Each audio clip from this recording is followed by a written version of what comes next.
Nebuchadnezzar the king, unto all people, nations, and languages, that dwell in all the earth, peace be multiplied unto you. I thought it good to show the signs and wonders that the high God hath wrought toward me.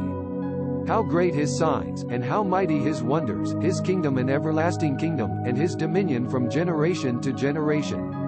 I Nebuchadnezzar was at rest in mine house, and flourishing in my palace. I saw a dream which made me afraid, and the thoughts upon my bed and the visions of my head troubled me.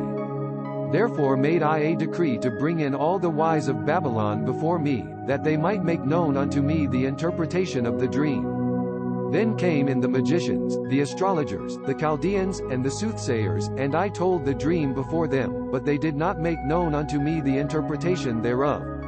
But at the last Daniel came in before me, whose name Belteshazzar, according to the name of my God, and in whom the spirit of the holy gods, and before him I told the dream, O Belteshazzar, master of the magicians, because I know that the spirit of the holy gods in thee, and no secret troubleth thee, tell me the visions of my dream that I have seen, and the interpretation thereof.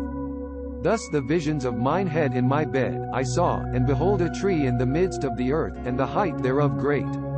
The tree grew, and was strong, and the height thereof reached unto heaven, and the sight thereof to the end of all the earth, the leaves thereof fair, and the fruit thereof much, and in it meat for all. The beasts of the field had shadow under it, and the fowls of the heaven dwelt in the boughs thereof, and all flesh was fed of it. I saw in the visions of my head upon my bed, and, behold, a watcher and an holy one came down from heaven. He cried aloud, and said thus, Hew down the tree, and cut off his branches, shake off his leaves, and scatter his fruit, let the beasts get away from under it, and the fowls from his branches, nevertheless leave the stump of his roots in the earth, even with a band of iron and brass, in the tender grass of the field, and let it be wet with the dew of heaven, and his portion with the beasts in the grass of the earth. Let his heart be changed from man's, and let a beast's heart be given unto him, and let 7 times pass over him. This matter by the decree of the watchers, and the demand by the word of the holy ones, to the intent that the living may know that the Most High ruleth in the kingdom of men, and giveth it to whomsoever he will, and setteth up over it the basest of men. This dream I King Nebuchadnezzar have seen. Now thou, O Belteshazzar, declare the interpretation thereof, forasmuch as all the wise of my kingdom are not able to make known unto me the interpretation, but thou able, for the spirit of the holy gods in thee.